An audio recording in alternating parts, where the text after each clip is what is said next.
Hoy vamos a hablar sobre la teología liberal, qué es y cómo nació.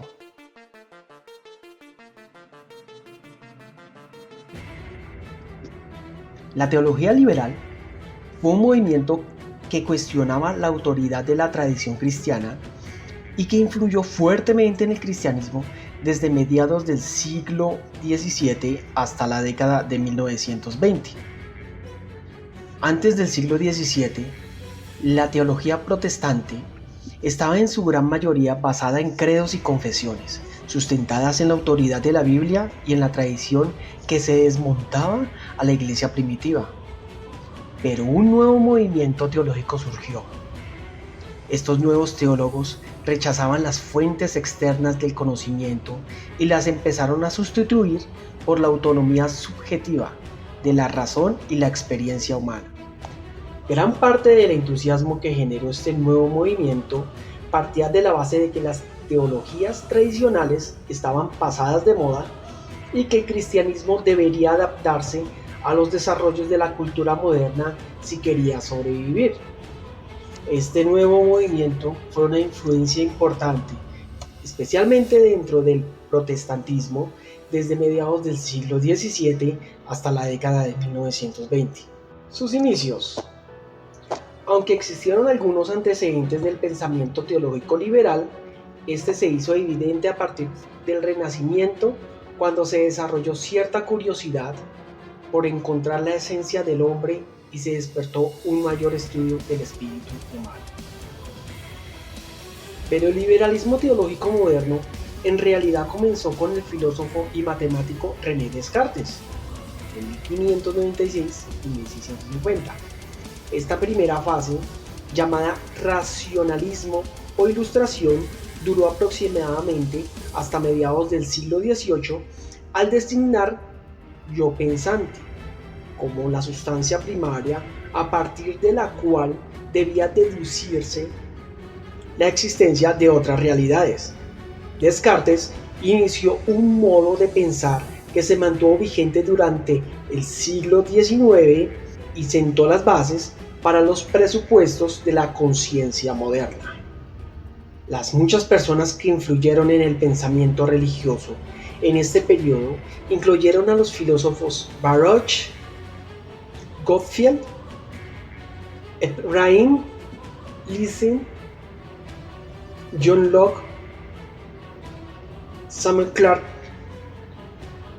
y los filósofos ingleses conocidos como los platónicos de Cambridge y los deístas.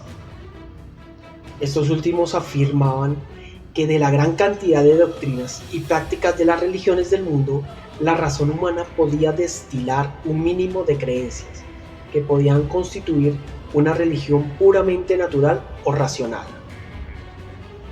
Vamos a ver la influencia de Kant en la teología liberal.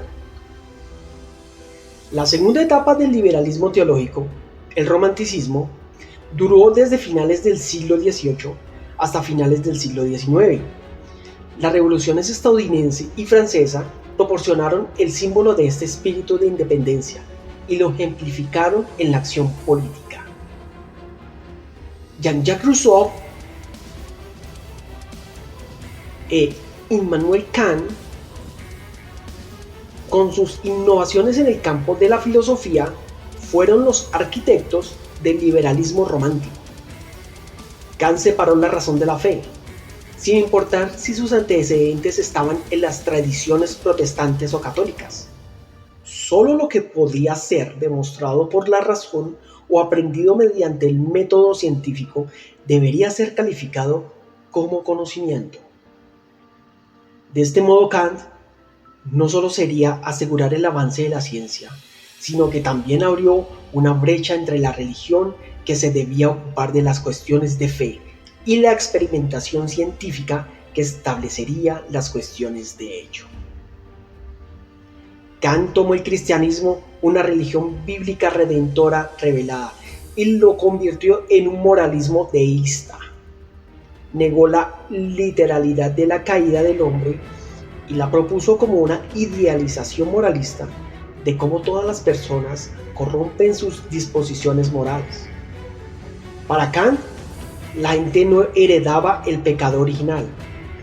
Para él, nacer de nuevo no era la obra regeneradora del Espíritu Santo, sino un acto de la voluntad humana.